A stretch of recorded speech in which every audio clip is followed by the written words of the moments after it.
भारतीय आजादी का कब्रिस्तान बन गया। दोस्तों, अंग्रेज भारत में आए थे मसालों के व्यापारी बनकर। वो मुगलों के सामने झुकते थे, हाथ जोड़ते थे, इजाजत मांगते थे। उस समय बंगाल को कहा जाता था सोने की चिड़िया। ये यूरोप के सबसे अमीर शहरों से भी ज्यादा धनी था। भारत कभी अंग्रेजों से युद्ध में नहीं हारा। आपका देश एक सौदे में बेच दिया गया था। प्लासी का युद्ध वो मोड़ था जहां ईस्ट इंडिया कंपनी ने एक गद्दार नवाब से समझौता करके बंगाल खरीद लिया, और जैसे ही बंगाल हाथ आया, पूरे भारत पर राज करना अंग्रेजों के लिए आसान हो गया। दोस्तों, भारत कभी अंग्रेजों से युद्ध में नहीं हारा। एक सौदे ने 200 साल की गुलामी लिख दी। आइए जानते हैं वो गद्दार कौन था और आखिर उसने ऐसा क्यों किया।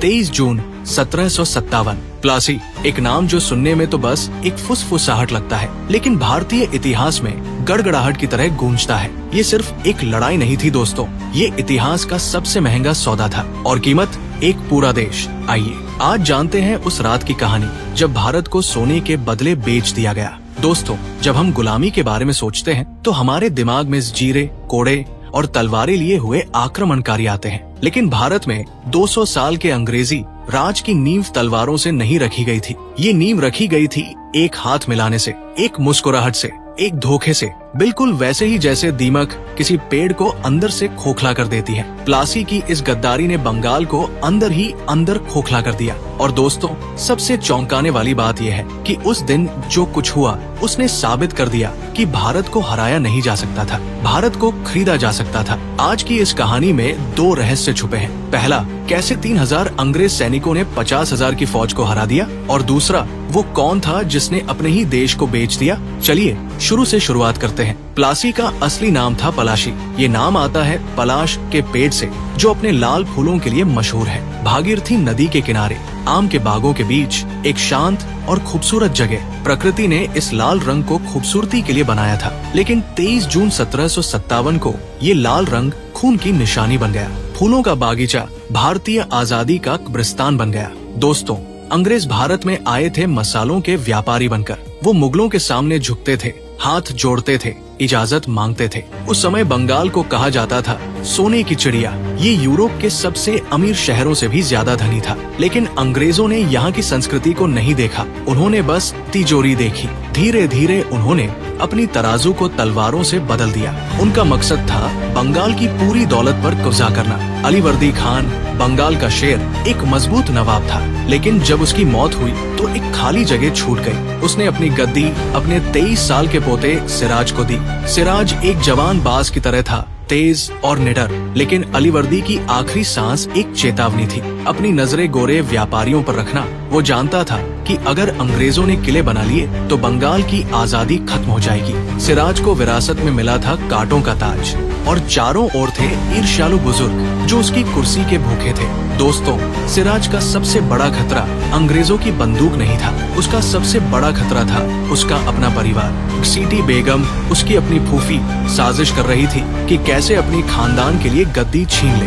अमीर साहूकार जैसे जगत सेठ सिराज के तेज मिजाज से डरे हुए थे। मुर्शिदाबाद का दरबार एक बाजार बन गया था जहां वफादारी बिकाऊ थी। सिराज कठपुतली बनने से इनकार कर दिया। उसने कासिम बाजार में अंग्रेजों के घमंड को मिट्टी में मिला दिया। फिर उसने कलकत्ता पर धावा बोला और फोर्ट विलियम को अपनी ताकत का नमूना दिखाते हुए कब्जे में ले लिया। और फिर हुआ ब्लैक होल का वाकया। सच हो या झूठ, बढ़ा चढ़ाकर कहा गया हो या नहीं, अंग्रेजों को मिल गया एक बहाना।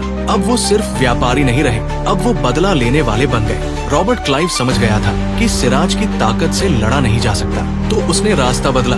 उसने बंगाल के सेठों और मीरों की तरफ रुख किया। रात के अंधेरे में लाल कागज पर एक गुप्त संधि लिखी गई, लेकिन असली स्याही थी धोखे की। सौदा क्या था? मीर जाफर को मिलेगी गद्दी और अंग्रेजों को मिलेगी तिजोरी। जगत सेठ ने रिश्वत के लिए पैसे दिए, अपने देश के भविष्य को बेचकर सिर्फ थोड़े से फायदे के लिए। उस रात भारत की आत्मा को नीलाम किया गया एक विदेशी कंपनी को। अब देखिए कैसा था वो मंजर। नवाब सिराजुद्दौला के पास था 50,000 सैनिकों का समंदर। रॉबर्ट क्लाइव के पास बस 3,000 सैनिकों का एक छोटा सा तालाब। नवाब के पास थी भारी तोपें, युद्ध के हाथी और फ्रांसीसी मदद। अंग्रेजों की संख्या 1:10 के अनुपात में कम थी। कागज पर ये एक आत्मघाती मिशन था, लेकिन दोस्तों अंग्रेज आराम से जीत की तरफ चल रहे थे, क्योंकि विजेता का फैसला युद्ध शुरू होने से पहले ही हो चुका था।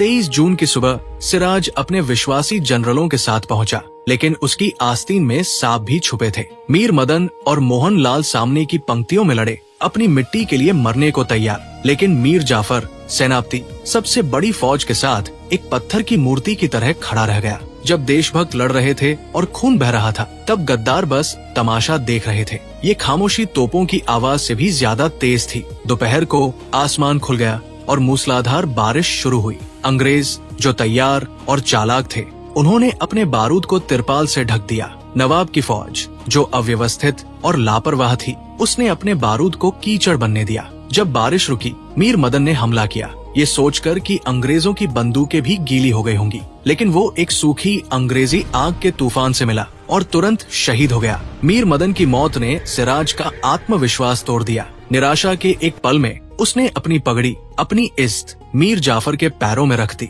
उसने अपने जनरल से बचाव की भीख मांगी, ये जाने बिना कि वो अपने ही कातिल से भीख मांग रहा था। मीर जाफर ने सलाह दी कि पीछे हट जाओ। ये एक झूठ था जो सिराज को अंग्रेजों के सामने बेबस करने के लिए डिजाइन किया गया था। जब सिराज को एहसास हुआ कि खेल पहले से ही तय था, तो वो जवान नवाब रात के अंधेरे में भाग गया। दोस्तों, इतिहासकार प्लासी को युद्ध कहने में संघर्ष करते हैं। ये एक झड़प थी, ये एक नाटक था जहां अभिनेताओं को स्क्रिप्ट पता थी, सिवाय शिकार के। अंग्रेजों ने उस दिन भारत को जीता नहीं था, भारत ने खुद को हराया था। हथियार बस सजावट थे, असली गोला बारूद था लालच। सिराज का शिकार किया गया, उसे पकड़ा गया और बेरमी से मार दिया गया। उसकी लाश को हाथी पर बिठाकर घुमाया गया, एक चेतावनी के तौर पर उन सब के लिए जो कंपनी की अवज्ञा करते। मीर जाफर गद्दी पर बैठा, लेकिन धागे क्लाइव के हाथों में थे। बंगाल की तिजोरियां खाली करके लंदन जाने वाले जहाजों में भर दी गई। दोस्तों, सोचिए, एक रात, एक धोखा और पूरे देश की किस्मत बदल गई। प्लासी सिर्फ एक जगह का नाम नहीं है,